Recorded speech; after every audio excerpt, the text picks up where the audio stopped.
सरकार ने एसआईटी जरूर बनाई है, लेकिन क्या एसआईटी को निष्पक्ष काम करने देंगे, ये भी एक सवाल है बड़ा। सीसीटीवी के फुटेज गायब हैं, जो खबरें आ रही हैं आप ही लोग दिखा रहे हो। और फिर उससे भी बड़ा दुखद बात यह है, इसके अधिकारी बताइए हमारे सनातन धर्म के साधु संत पुजारियों का पूछताछ करेंगे। ये समय नहीं है इस बात का कि हम लोग प्रभु श्री राम, मर्यादा पुरुषोत्तम श्री राम जी के बारे में बात करें। लेकिन जो कुछ खबरें आ रही हैं, जो कुछ लोग देख रहे हैं, बहुत दुखद है। लोगों को बहुत ठेस पहुंची है। प्रभु राम के प्रति श्रद्धा और उनके प्रति जो लगाव है भारत के लोगों का, वो हम कभी किसी से तुलना नहीं कर सकते। लोग कभी ये स्वीकार नहीं कर सकते थे कि उनके चढ़ावे के बारे में भी ये खबरें आएंगी। सरकार ने एसआईटी जरूर बनाई है, लेकिन क्या एसआईटी को निष्पक्ष काम करने देंगे, ये भी एक सवाल है बड़ा। सीसीटीवी के फुटेज गायब हैं, जो खबरें आ रही हैं आप ही लोग दिखा रहे हो। और फिर उससे भी बड़ा दुखद बात यह है, इसके अधिकारी बताइए हमारे सनातन धर्म के साधु संत पुजारियों का पूछताछ करेंगे। आपने पहले भी पूजनीय शंकराचार्य जी को देखा कि किस तरह अपमानित होना पड़ा उन्हें। भारतीय जनता पार्टी ने ये साबित कर दिया है, तो धर्म से ज्यादा उन्हें धन से प्यार है। धर्म से ज्यादा उन्हें धन से प्यार है।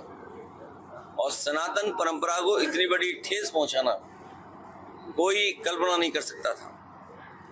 हमें उम्मीद है कि सच्चाई सामने आएगी। आज योग दिवस मनाया गया था, को लेकर ये योग दिवस आज अंतर्राष्ट्रीय स्तर पर मनाया जा रहा है। अंतर्राष्ट्रीय स्तर पर ये मनाया भी गया है योग दिवस। हमें आपको सबको संकल्प लेना चाहिए, ये एक दिन का कार्यक्रम नहीं हो।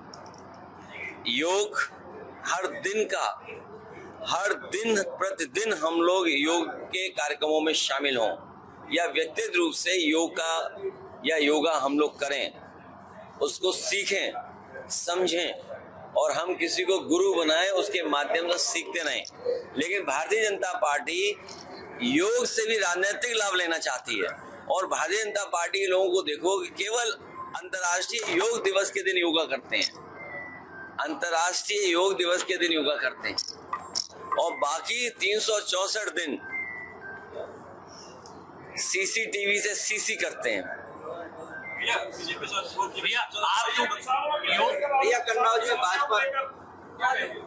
जब तक भारतीय जनता पार्टी रहेगी, संकट रहेगा।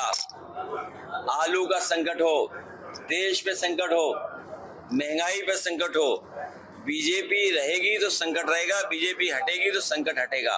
और मैं कन्नौज के लोगों से विशेष कहना चाहता हूं, आपने मंडी को उजड़ते हुए देखा है, किसानों के आलू की पैदावार की लूट होते हुए हम और आप देख रहे हैं। ये जो लोग प्रचार कर रहे हैं, चर्चा कर रहे हैं नवंबर में चुनाव होगा, ये हमें आपको झूठ बोल रहे हैं। ये ऐलान कर करके जनता का मन टटोलना चाहते हैं। अपनी सर्वे टीम लगा करके सर्वे कराना चाहते हैं कि नवंबर में चुनाव अगर हम करेंगे तो 50 से ऊपर सीटें जीत पाएंगे कि नहीं जीत पाएंगे। और आप सब किसान और गांव गरीब से जुड़े लोग हैं। अभी खाद की जरूरत पड़ने जा रही है, डीएपी की जरूरत पड़ने जा रही है। गेहूं की जब फसल होगी या अन्य फसलें होंगी तो इनके पास न डीएपी है न खाद है। और महंगाई कितनी बढ़ गई। अगर एथेनॉल न मिले पेट्रोल में, तो बताओ पेट्रोल की कीमत क्या होगी। बिजली कितनी महंगी है। नौकरी दी नहीं, रोजगार दिए नहीं, विकास ठप। सुना है मंत्री नए मंत्री बने हैं और बिजली गायब। नए मंत्री आते ही बिजली गायब हो गई।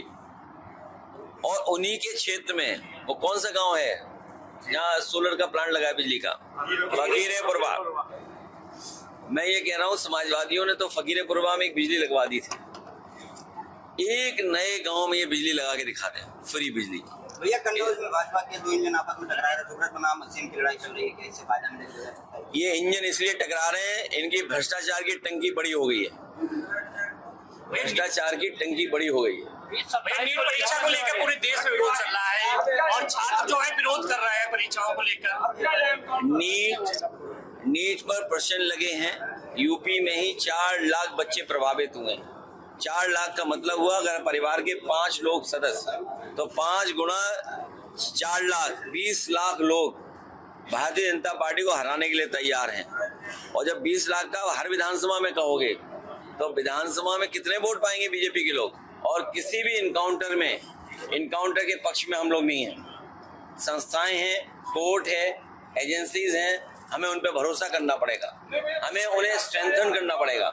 हमें अपने थाने ठीक करने पड़ेंगे। हमें अपनी जांच जो करते हैं उनको और स्ट्रेंथन करना पड़ेगा। पुलिस को साधन देने पड़ेंगे। फॉरेंसिक लैब बना था यहाँ, बताइए बर्बाद कर दिया कि नहीं करते? न्याय दिलाने में फॉरेंसिक लैब हमारी मदद करती है। आपने जेल की इंस्टीट्यूशन को खत्म कर दिया। आप पुलिस से मनमाना काम इसलिए करा रहे हो क्योंकि आप उनसे पॉलिटिकल लाभ लेते हो। अगर पॉलिटिकल लाभ लोगे तो उसका मनमानी करेंगे, इसलिए भ्रष्टाचार भी है। इसलिए इस सब का एक ही रास्ता है कि सब आप लोग वोट डालें और बीजेपी को साफ करें। भैया चुनाव करीब आ रहा है और जहाँ चुनाव होता है वहाँ पे सीबीआई सीआईडी वगैरह जांच टीमें जो है पहुँच जाती है जांच करने के लिए। तो अगले कुछ समय में चुनाव यूपी में के यहाँ पे भी तो अच्छी बात है। कन्नौज में बहुत आलू है, सीबीआई ईडी इनकम टैक्स आलू देखने आएगी। अच्छी बात है, वो देखें आगे आलू कैसा चल रहा है यहाँ पर।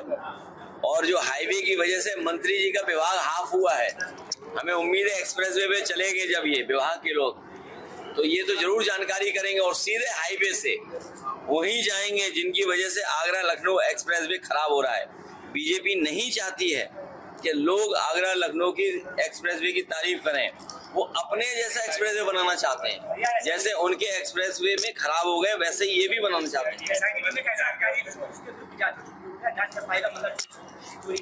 साधु संतों की जांच अधिकारी कैसे कर सकते हैं? साधु संत हमारे पूजनीय हैं।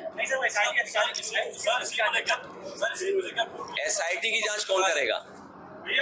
और इसीलिए डिले कर रही है, इससे सच्चाई बाहर ना आए। आपके मोबाइल पर तुरंत आएगी ब्रेकिंग न्यूज। स्क्रीन पर सबसे पहले दिखेगी बड़ी खबर। देश दुनिया की हर खबर एक जगह। अब आपके मोबाइल पर तुरंत फटाफट इंस्टॉल कीजिए न्यूज नेशन ऐप और रखिए खुद को अपडेट।